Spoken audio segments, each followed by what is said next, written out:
जमीन की कमी नहीं है। देश में जमींदार और सरकार, जमींदारों के पास जमीन है या तो सरकार के पास जमीन है। सरकार जो है फर्जी जमीन कब्जा करके वन विभाग के नाम से बड़े बड़े भूखंड अभी आज खाली पड़े हैं जहां पर कुछ एक भी पौधा नहीं है, बड़े बड़े भूखंड पड़े हुए हैं। यदि सरकार की नीयत साफ है, या तो आपको जय भगवान जाटव जी के सरकार के नियत को साफ करवाना पड़ेगा, साफ नियत करके और जमीन भूखंड को बंटवाने का काम करें। सरकार के पास बहुत सारी जमीनें हैं और बाबा साहब डॉक्टर भीमराव अम्बेडकर ने भारत में 20 भूखंड छांटे थे, ये गरीबों को बसाने के लिए, गरीब को जमीन दिलाने के लिए। आज भी भूखंड है कई कई प्रदेश में, आप जाकर के उत्तर प्रदेश में देख लीजिए, मैंने मध्य प्रदेश में देखा है, झारखंड प्रदेश में देखा है, राजस्थान प्रदेश में देखा है, बड़े बड़े भूखंड पड़े हैं। हमारे यहाँ यूपी में आपको मैं बता रहा हूं 25,000 एकड़ जमीन, 25,000 हेक्टेयर जमीन एक आदमी के पास है, एक फार्म है, जो सरकार वन विभाग भी वहां डिसाइड कर लिया है। वो जमीन को वन विभाग में निकाल दिया गया है, लेकिन वो जमीन आज भी जमींदार के पास है। सरकार उसको वैसे फ्री दे दिया है जो वो खा रहा है। सरकार के पास जमीन की कमी नहीं है और जमींदारों से जो जमीन सीलिंग निकाली जाती थी, सरकार अब जो है उस जमीन का शुल्क देना बंद कर दिया है। जब सेलिंग निकाली जाती थी तो सरकार उस जमीन का मुआवजा दे देती थी, तब उस जमींदार से सेलिंग निकाल करके गरीबों में बांटी जाती थी। लेकिन अब सरकार जो है सेलिंग निकालना बंद कर दिया है, मुआवजा देना बंद कर दिया है, इसलिए जमीन गरीबों को नहीं मिल रही है। और यदि सरकार का नियत साफ है तो सरकार के पास जमीन की कमी नहीं है। आज भी सरकारी जमीन भूखंड ऐसे ऐसे पड़े हैं कि जो हजारों लाखों गरीबों को बसाया जा सकता है और जमीन बांटी जा सकती है। तो हमने तो देखा है। और सावित्रीबाई फुले जब सांसद थी तो उस समिति में थी और समिति के माध्यम से वो जज्बाती थे, सातवें में ज्यादा था कि इन्होंने सर्वे किया है। सर्वे में कई लाखों हेक्टेयर जमीन हम लोगों ने देखा है कि परती वैसे पड़ा हुआ है। सरकार चाहे तो जमीन को बंटवा सकते हैं और मेरा अपना सुझाव है उसमें प्रस्ताव में आप डालिए कि सरकार के पास जो खाली पड़ी जमीन है जहां पर वन विभाग नहीं है वो गरीबों को बांटा जाए। Thank you sir. को मिलने वाली जितनी भी भूमि है, प्रथम सेटलमेंट एक्ट 10/6/1976 से लगाकर अब तक की बात सिर्फ 5 मिनट में रखता हूँ। द्वितीय सेटलमेंट भारत सरकार ने 10 जून 1976 को किया और हमारे राजस्थान में हजारों बीघा जमीन दलितों को आवंटित की गई। कहाँ 8 बीघा, कहाँ 12 बीघा और कहाँ 10 बीघा। आज तक उसके 10% लोगों पे भी म्यूटेशन नहीं खुले हैं। जब म्यूटेशन ही नहीं खुले हैं तो फिर हमारे नाम ही दर्ज नहीं होंगे। राजस्थान का बहुचर्चित डांगा दलित हत्याकांड वही इसकी पृष्ठभूमि है।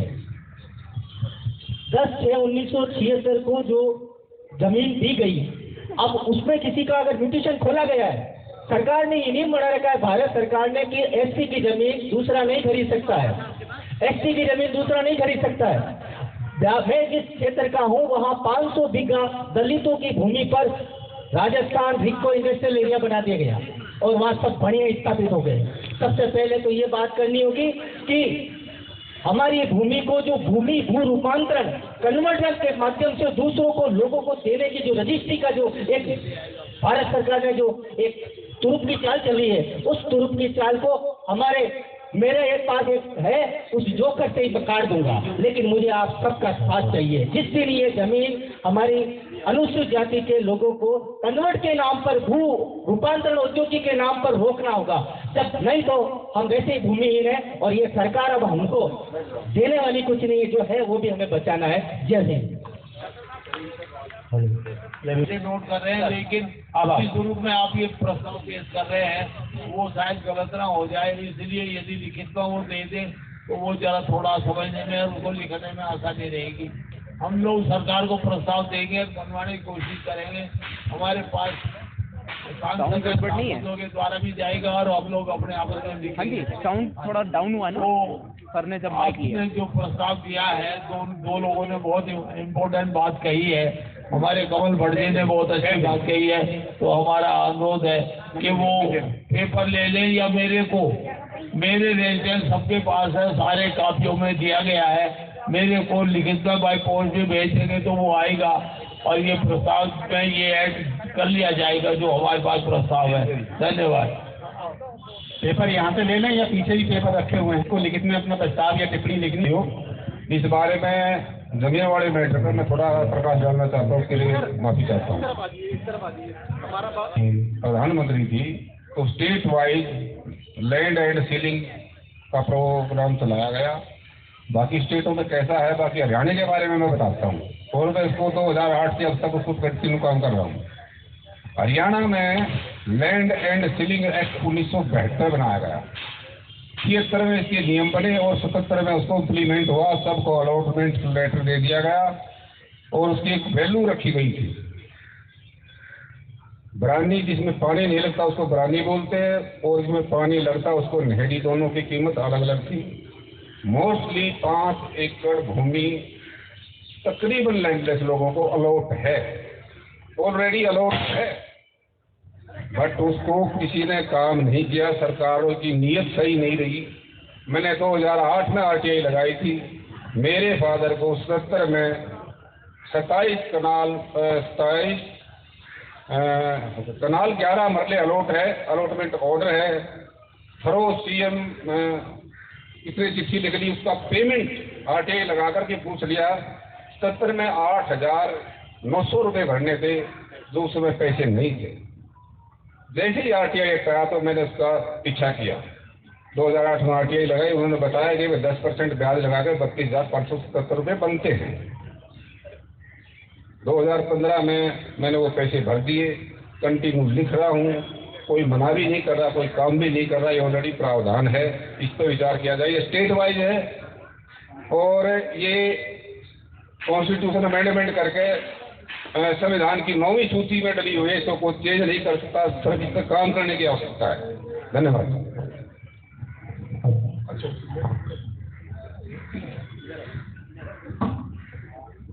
ये जमीन की एक समस्या है। 1980 में देवली गांव में चकबंदी के दौरान 1 किला जमीन हडवारी आप समझते होंगे, तो 1 किला जमीन हमें अलॉट की। आज वो 1 किला जमीन गांव ने अपने RW वगैरह बना के, हमारे गांव में जात वगैरह ज़्यादा है, तो उन्होंने वो 1 किला जमीन शमशान घाट नज़दीकी लगता था बाउंड्री के साथ में, तो उसको वो मिला दिया। तो 1 किला जमीन की कीमत आप समझ सकते हैं कितनी हो सकती है। तो ये हमारी अपनी समाज की भी कमजोरी है और हमारी समाज की कमजोरी को सरकार ने फायदा उठाया। ठीक है, एक तो ये समस्या है। दूसरी समस्या ये है कि जब चकबंदी हो रही थी तो मैं उस कमेटी का एक मेंबर समझ लीजिए आप, तो मैं अपनी कम्युनिटी की तरफ से बोलता था और एक जात की तरफ से एक लड़का जो मेरा क्लास फेलो था वो बोलता था। तो मैंने एक हमने मंदिर बनाया हुआ था एक पहाड़ी पे, तो उसका प्रस्ताव रखा। उस मंदिर के लिए भी 1 किला जमीन हमें दी, उसमें आज हमने बहुत विहार बनाया हुआ है, लेकिन सर जी उसका नाम रखा हुआ है ग्राम सभा मंदिर, ना कि हमारे या तो कम्युनिटी के नाम से होता या हमारा किसी और का बुजुर्ग का नाम होता। तो वो भी आज सरकारी ग्राम सभा जो लैंड है वो सरकार मालिक बन जाती है। तो हमें इस बात का डर है कि वो अधिकार भी हमसे छीन सकते हैं। आज वो जगह ग्राम सभा की जगह जो है वो DDA में आ गई है। अब DDA से कौन केस लड़ेगा? तो ये एक बहुत भारी समस्या हमारे सामने आ गई है। Thank you sir, thank you. जो प्रस्ताव और टिप्पणी मैंने फिर अनुरोध कर रहा हूँ कि वो लिखित में दे दें प्लीज। निवेदन करूंगा या आग्रही मानो, ये मेरा एक सुझाव है। 5 नंबर 3 पर श्रीमान जी कि राजस्थान सरकार की गवर्नमेंट जो अशोक जी की सरकार से पहले वसुंधरा सरकार थी, उन्होंने एक इसी SC/ST की जमीन, जो भारत सरकार का कानून है कि भाई गैर SC/ST के आदमी को ये जमीन बेची नहीं जाए, लेकिन वसुंधरा सरकार ने एक तीसरा रास्ता ऐसा निकाला जिससे राजस्थान के अंदर SC/ST के लोगों की माताओं के गर्भ से अगर बच्चा पैदा होकर के आता है इस जमीन पर, तो उसको 2 फुट की जमीन नहीं मिल रही। ऐसी हालात पैदा कर रखी है। क्यों? कि एक तीसरा रास्ता भूमि रूपांतरण का निकाला है, जिसमें SC ST के आदमी जमीन भूमि रूपांतरण करवाने के लिए ये जो डाका डाल रहे भूमिपति लोग SC ST के अलावा, वो SC ST के लोगों को कहते हैं कि आपकी जमीन के हम कीमत देते हैं बहुत ज्यादा, इसलिए आप भूमि रूपांतरण कराओ। भूमि रूपांतरण करवा के वो जमीन धनाढ्य सेठ ले लेते हैं और वो भूमिहीन हो जाते हैं, यानी वैसे ही भूमिहीन है, 2-2 बीघा जमीन है। तो इसलिए मेरा मंच की ओर मेरा ये पूरा ध्यान आकर्षित करवाना चाहूंगा कि जो भूमि रूपांतरण का जो एक रास्ता गवर्नमेंट ने राजस्थान ने निकाला, वसुंधरा सरकार ने, उस पर बैन लगाया जाए, ताकि आने वाली हमारी SC ST की पीढ़ियां बर्बाद ना हो और आने वाले लोगों को कम से कम रहने के लिए सबके एक छत बना करके रहे, इसी जमीन तो रह सके। इसलिए मैं पूरा मंच की मेरी अंतर आत्मा से ये मंच का ध्यान आकर्षित करवाना चाहता हूँ कि मैं भी उसी में दुखी हूँ, क्योंकि आज आसपास के लोग, ये वसुंधरा सरकार तो छोड़ो, आज वर्तमान का जो हमारा वहाँ का मंत्री है, श्रम मंत्री, उन्होंने सैकड़ों बीघा जमीन SC ST की हत्या ली है उसने, सुखराम जी बिस्तर। इसलिए मैं मंच का ध्यान आकर्षित करवाना चाहता हूँ कि इस भूमि रूपांतरण जो राजस्थान के अंदर एक तीसरा रास्ता निकाला गया है, उस पर बैन लगाए जाने का प्रस्ताव पारित किया जाए। Thank you sir, thank you. आप पूरी बात लिखित में जरूर ले लीजिएगा, है ना। Thank you sir. राज्यों के सामने सारे प्रस्ताव आ रहे हैं, कितने सीरियस पॉइंट हैं, कितने परेशान है हमारा समाज चारों तरफ देश में। ये पहला भिन्न संसद लग रहा है, इसमें ये इस तरह की बात आ रही है, नहीं तो भाषण हुए चलेंगे। आप लोगों ने ये शुरुआत की है, ये 6 महीने बाद अगला सत्र फिर होगा 2 दिन का, और उसमें सब लोग फिर आएंगे और जितनी कार्रवाई की और जो आगे रिजल्ट आया वो आप सब लोगों के सामने बताया जाएगा। लेकिन यदि इसको आपने चालू रखना है, मेरे जैसा बूढ़ा आदमी अब काफी हो गया है, आप लोगों ने इसको बराबर, हमारे डॉक्टर अमित जी सारे लोग हैं नौजवान, इसको लेके चलेंगे रेगुलर।